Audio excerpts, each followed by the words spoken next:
बिस्मिल्लाहिर्रहमानिर्रहीम। अस्सलाम वालेकुम नाज़रीन कराम। Series from Adam to Muhammad सल्लल्लाहु अलैहि वसल्लम की एपिसोड 75 में खुश आमदीद कहते हैं और आपको बताते हैं कि खिलाफ़ राशिदा से क्या मुराद है। और हज़रत इल्लामा इकबाल ने खिलाफ़ राशिदा के अज़ीम और खुशहाल दौर के लिए चंद शेर किए हैं जो आपसे मुताला फरमाते हैं। ख़ुदकुशी शे व तुम्हारा वो गयूर खुदवार, तुम अखुवत से गरेज़ा हो वो अखुवत पे निसार। तुम हो गुफ्तार सरापाओ सरापा किरदार, तुम तरसते हो कली को वो गुलस्ता पे कनार। अब तलक याद है कौमों को हिकायत इनकी, नक्श है सफ़ाए हस्ती पे सदाकत तुमकी। नाज़रीन कराम, खिलाफ राशिदा से मुराद वो मिसाली दौर हुकूमत है जो अबू बकर सदीक़ रज़ी अल्लाह ताला अन्हा की मसद नशीनी से लेकर हज़रत अली रज़ी अल्लाह ताला अन्हा के दौर तक रहा।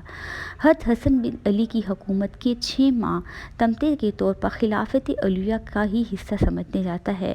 रबी अव्वल 11 से रबी अव्वल 41 तक ये पूरे 30 साल बनते हैं, इसीलिए खिलाफत राशिदा कहा जाता है। इस बारे में एक हदीस मौजूद है।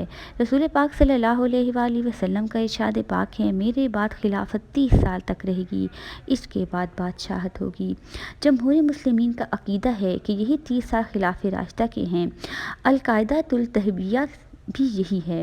रसूल पाक सल्लल्लाहु अलैहि वसल्लम के बाद अबू बकर सदीक़ रज़ी अल्लाह ताला अन्हु को अफजल और सारी उम्मत पर फाइक मानते हुए खिलाफत को सबसे पहले उन्हीं के लिए साबित करते हैं। फिर उम्र खिताब, फिर उस्मान, फिर अली बिन अबी तालिब के लिए मानते हैं। यही खिलाफ राशिदीन और आइमा की हिदायत हैं। इस दौर के खिलाफ राशिदा इसलिए कहा जाता है कि ये मुकम्मल तौर पर इस्लामी सियासत और नबी की तर्ज हुकूमत का नमूना था। इस दौर में उम्मत की क़यादत इन अफजल तरीन सहाबाए कराम के हाथ में थी, जिन्होंने रसूल पाक सल्लल्लाहु अलैहि वसल्लम की सोहबत का तवील ज़माना पाया।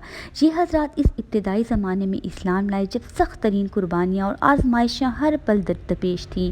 उन्होंने इस्लाम की खातिर हिजरत की और हर कदम पर रसूल अल्लाह सल्लल्लाहु अलैहि वसल्लम के लिए अपनी जान हथेली पर रख दिए। इस्लाम के लिए तबलीग व इरशाद इस्तेहकाम में इन हज़रात का बुनियादी हिस्सा है। यही चारों रसूल पाक के सबसे मुक़र्रब और महबूब और तमाम सहाबा से अफजल हैं। इसलिए रसालत ने इनकी पैरवी की ताकीद का हुक्म जारी हुआ। फरमाने नबी हैं, मेरी सुन्नत पर चलो और खुलफ़ाए राशिदीन की जो हिदायत याफ्ता हैं और इनके तरीक़ों को दांतों से मजबूती से पकड़ लो।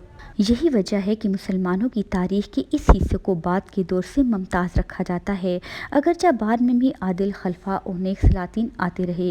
हज़रत शाह वली उल्लाह ने अपने रिसाले में खिलाफत राशिदा के बारे में बड़ी मुफस्सल और दक़ीक़ बहस की है, जिसका खुलासा राक़े में आम फहम अल्फाज में दरपेश कर रही हूँ।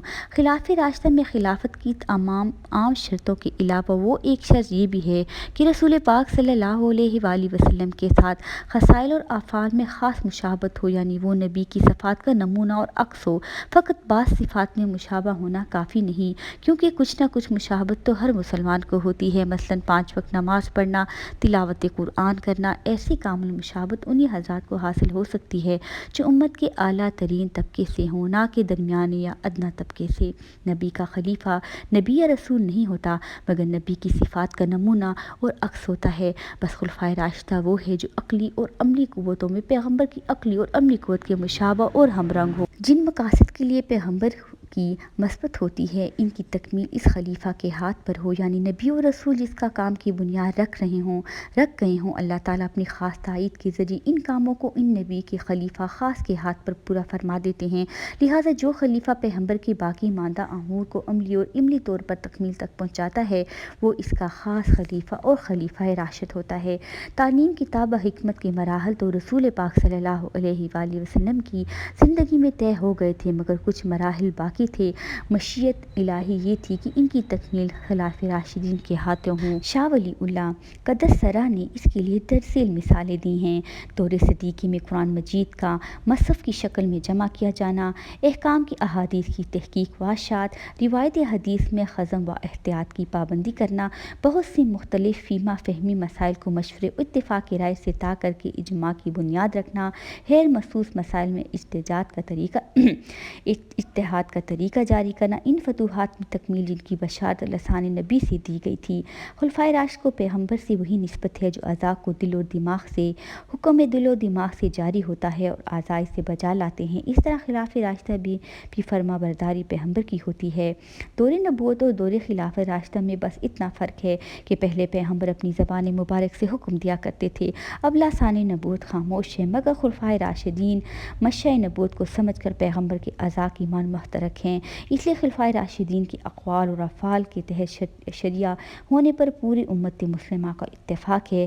جن سے ان حضرات کو سمجھنے میں غلطی کی وہ ان کی سمجھ کا قصور ہے۔ ناظرین، امید کرتی ہوں کہ خلافت راشدہ کیا ہے اور ضرورت کیوں پیش آئی آپ کو اچھے سے سمجھ آ گیا ہوگا، اور حضور پاک صلی اللہ علیہ وآلہ وسلم کے قول کے مطابق یہ تیسرا حضرت ابوبکر صدیق سے لے کر حضرت علی تک اور پھر کچھ عرصہ حضرت علی کے فرزند تک محدود رہا۔